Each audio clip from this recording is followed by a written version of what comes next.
Hello everyone, this is Mr. Honeya with the Nerdwallet auto comparison video walkthrough.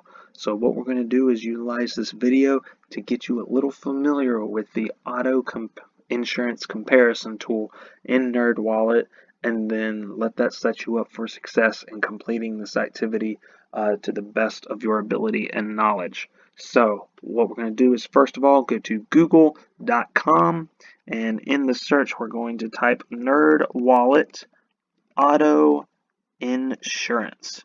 So once you have that, click it.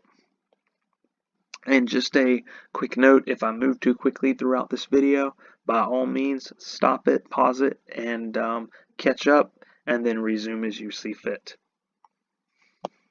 But bouncing back to where we were at, you're going to want to go to compare car insurance rates with Nerdwallet. So go ahead and click that right there.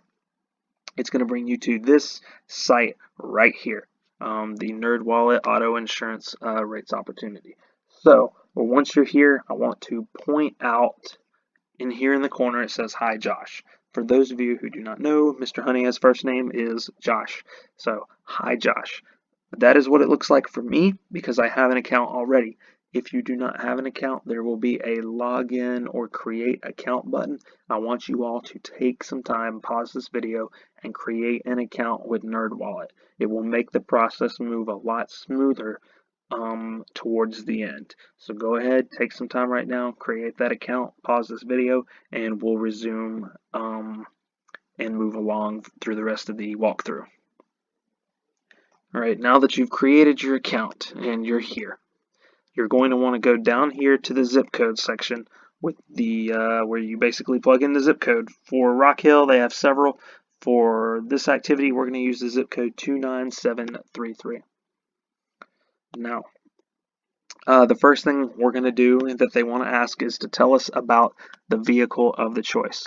Now, for us, just for the start of this, we are going to choose a 2017 Acura ILX 2.4 liter and a 4-cylinder 4-door sedan.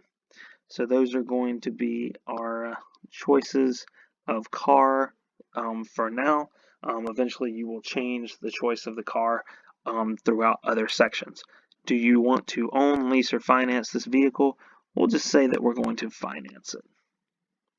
Now, what is the main purpose of this vehicle? All of you should have listed commute, because this is going to be a vehicle that gets us from point A to point B. And for miles, I'm looking at 1,000 to 5,000. Just thinking that you would typically drive this to school and back, or maybe to a part-time job and back. Maybe not a huge amount of driving throughout the day. So we're just going to put 1,000 to 5,000 miles.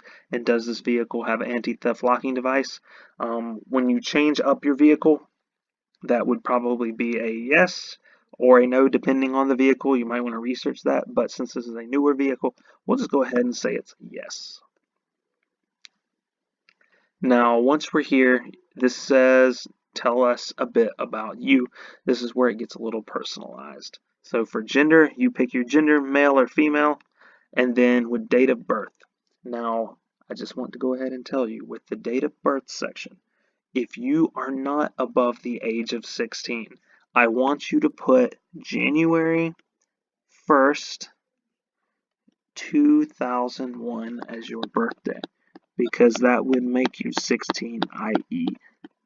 eligible to drive and operate a vehicle independently. For those of you who are above the age of 16, you can, or 16 or older, you can put your actual birthday, but if you are not, put January 1st, 2001.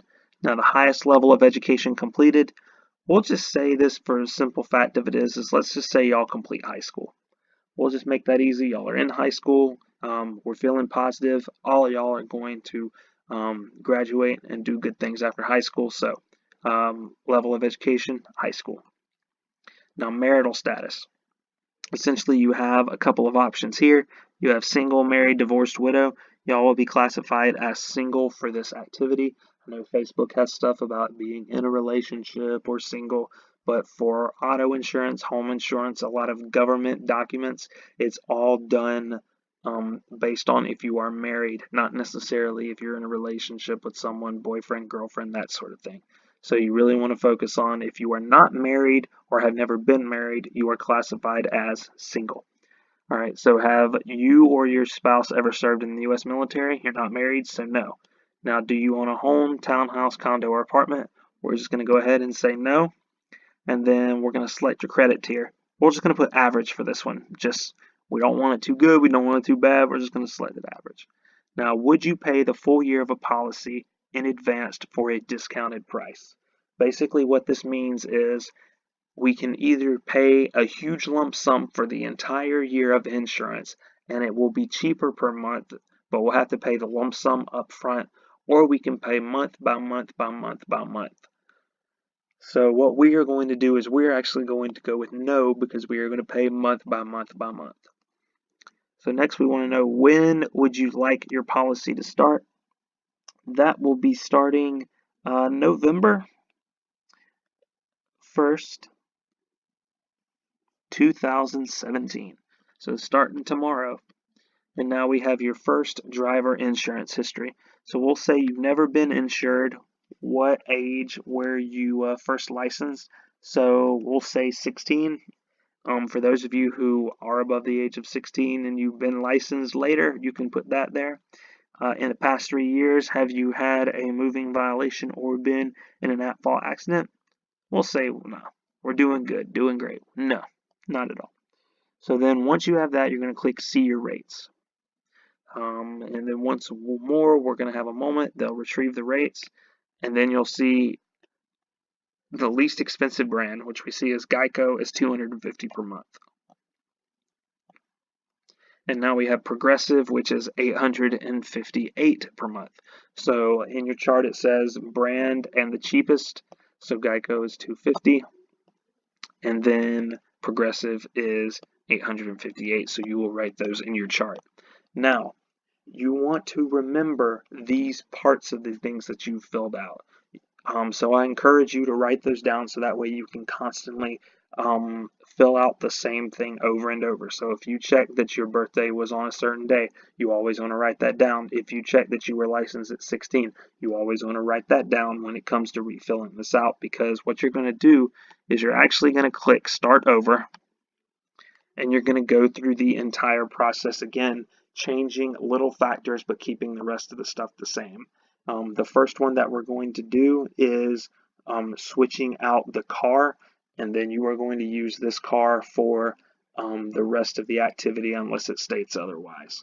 So what you're going to do is continuously refill and refill this thing out, changing little factors and then writing how that affects your insurance rates. So at this point, this concludes the walkthrough video. I wish you all much luck in doing this, and I know you guys will do well. So take care, good luck, and as always, time is yours.